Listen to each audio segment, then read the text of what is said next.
Welcome to my channel. I am so glad that you guys are here. The new channel is called Aggressive Progressive, and this is where we're going to be discussing ideas and some exciting ideas that may become a little bit very passionate, as the best way of saying that.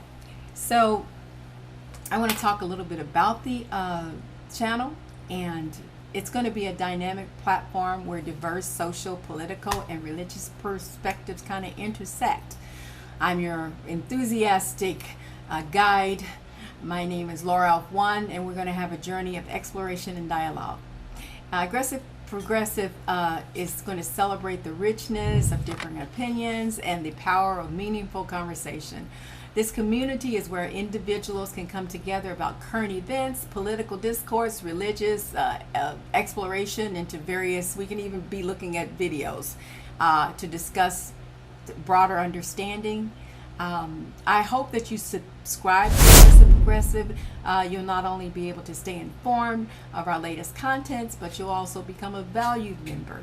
And your subscription will help us to foster an environment where everyone can be heard and the perspective is respected. So we are going to dedicate a space on this forum to discuss the Middle East conflict. And that's going to be in a manner that promotes understanding, acceptance, and diverse perspectives as well. This topic does invoke strong emotions and differing viewpoints, and I believe it is essential to approach it with sensitivity and openness. My goal here is to create an environment where individuals can engage in a respectful and constructive dialogue about the Middle East, and we're going to do that by replying below, and I can maybe reply back to you. Your insights and contributions to the discussion is going to be highly valued. Let's try to keep it as respectful as we possibly can. I think that we can collectively work towards creating a greater awareness and empathy regarding issues at hand. And I wanted to start off with talking about, this being an input about the Israeli-Palestinian conflict. Now, this is something that, as I said, is going to be passionate on both ends, all right?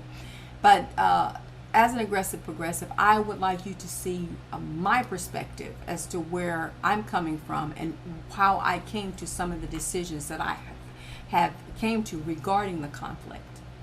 And I hope that you will be able to honor me and share your opinions as well. So let's get started.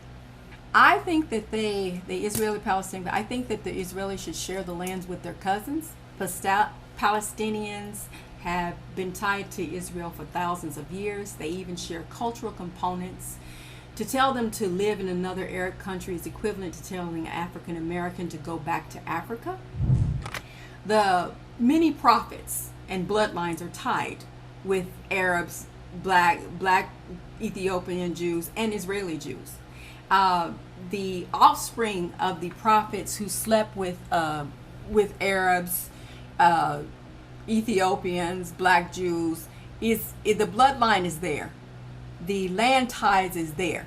And we can go on with Solomon, when we think of Solomon, right? Solomon, who wrote the Song of Solomon, I believe that he wrote it to a Shulamite woman. That wasn't even an Israeli woman. Moses slept with a black man, had a black wife. Joseph had an Arab wife. Abraham had Arab wives. Not to mention the Israeli shepherd boys who were sleeping in the field. Not to mention the invading territories of the rapes and the rapes or the invasions of other women. All of these people had caused bloodlines and ties, and these ties, these offsprings, they had to create some of their own communities, because back in those days, if you weren't Jewish, you were not Jewish. You were not accepted. So they did marry into other communities. They did create some communities. I do not believe that that Israel is only for the Israelis that are there. And the Israelis that are there, let's consider that when they went to, unfortunately with the Holocaust, there were more Israeli people living in Europe than they were actually living in Israel. There were more of them living there. Okay, there were more of them living overseas. Now, they also, people come back with different answers and complies to that, saying something like, well, they were kicked out by the Romans, and the Romans asked them to move, or didn't ask them to move, or kicked them out, or they were pushed out of Israel, and those kind of things. I said, okay, I get that. I understand where you're coming from with that argument. But I do know, reading on the acts of war, violence, and how usually military people go in, you don't pick cucumbers out of salads. What you do is you wipe them all out if you want to get them out. So the Jewish people who did go to Europe, they had a choice. And they do believe that the land was given to them by God Almighty. And if so, why did they leave it? There was Palestinians still there was Ethiopian, there were black Jews and all of that, but they did not leave. So I do believe that it was a choice. Upon their return from the Holocaust, which was horrible, and they were treated horribly, Germans stole their land, their money, their property, their homes. They regifted them to German citizens. And upon their return, when the Holocaust had ended, and it was all over and the Holocaust had ended, they returned back. And it's just disheartening, because you see what they did, what Germany did to them. They are now doing it to Palestinians and the black Jewish people that are there on the land. A lot of the black Jews, they went ahead and they pushed them to the Gaza Bank and put them in some kind of ratty looking apartments or whatever. I've been there several times. I like to travel, and I've been there, and so they don't treat them too well either. And the billions of dollars that we are like putting, and Americans that are actually putting in to Israel, is something to consider as well, because it's the Walmart clerks that are paying for this, guys. Rich Americans proudly say they don't pay taxes. And if they say that the poor people aren't taxed, that's just not true. If you can give me a poor person who has paid $10,000 into their government, state and federal, and they get every bit of that $10,000 back, then I would probably believe you. But the monies that they get after state and federal taxes goes to something else. So it's mostly the poor people that are paying for this. And what's interesting is that we're giving them billions of dollars, and the Jewish people live on an area the size of like New Jersey.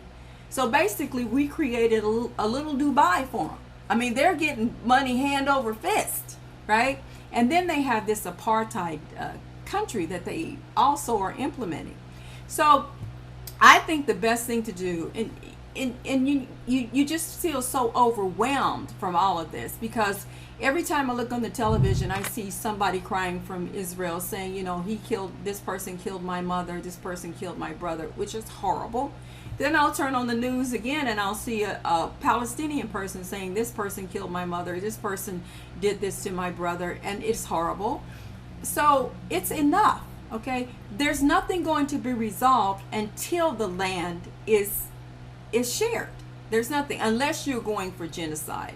And I do not believe in genocide at all. I think there's much more to this than could ever kind of be discussed, but I'm trying to discuss as much as I can. So, but at the same time, let's consider that when they did return, when the UN and other countries were very sympathetic to Israel, and they returned the Jewish people back to Israel. Okay, how is it that when they got back, they got all the good land? Those lands were, rich Palestinians was there. They had beautiful homes. They had everything, gorgeous, beautiful homes there as well. But how did they get the best land now? How did you get to push all those people to one side unless somebody was taking land? Lot of documents, humanitarians, UNs, Palestinian people, interviews, and all those kind of things. We're saying that those lands were stolen from them. And that to me is something that needs to be investigated a lot more, because I can never get over the fact that you left and you come back and you got the best land. where did these people go? And they would give it to you?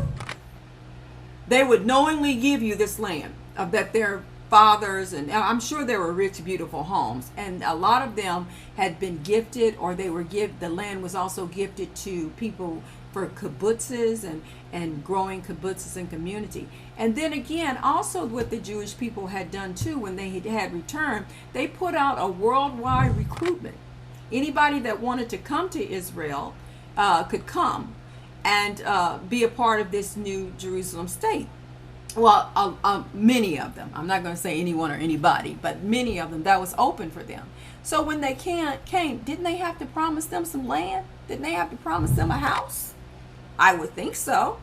So there's a lot going on here, and but I don't think for us to just straightforward and say that it belongs to Israel. There's too many blood ties with Arabs and blacks that belong on Israel.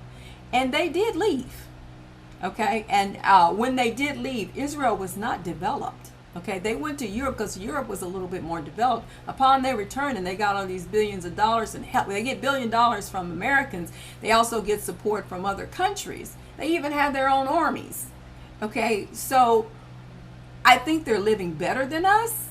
And not to mention that they could even be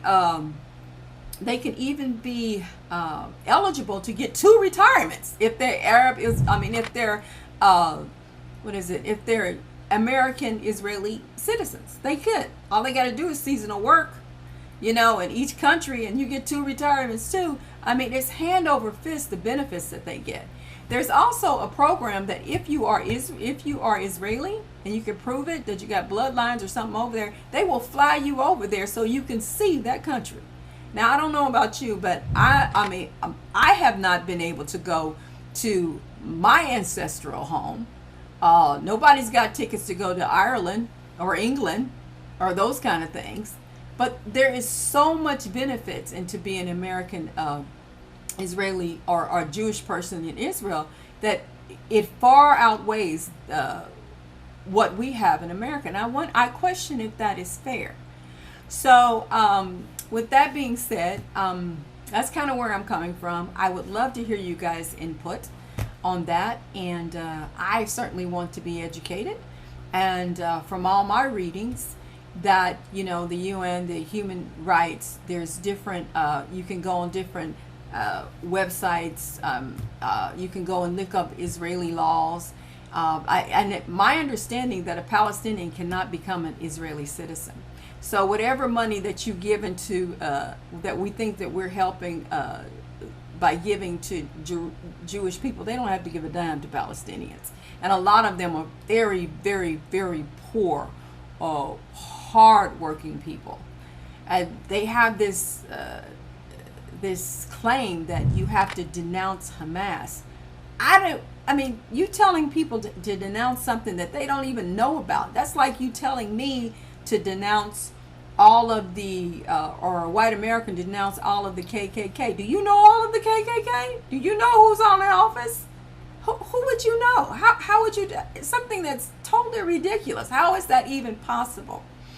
But my point is, as an American citizen, and on my side, I think that we should be looking at ways to, as far as monies is concerned, I think that we should be looking at some of the ways to get some of the benefits that they have with the $1 billion ratio as comparable to New Jersey and people in America, Alabama, and all of these other, Mississippi and all these other poor countries. We don't even get our streets repaved. But and if all of the $1 billion that we have going over in Israel, if those streets aren't paved with gold, somebody's stealing that money. And that's another thing we need to look at as well. So those are my thoughts on the aggressive progressive. So I love to hear back from you, and we'll get the channel going a little bit better. Everything will be a little bit smoother. Doing the best I can, guys. Thanks for watching. Like and subscribe.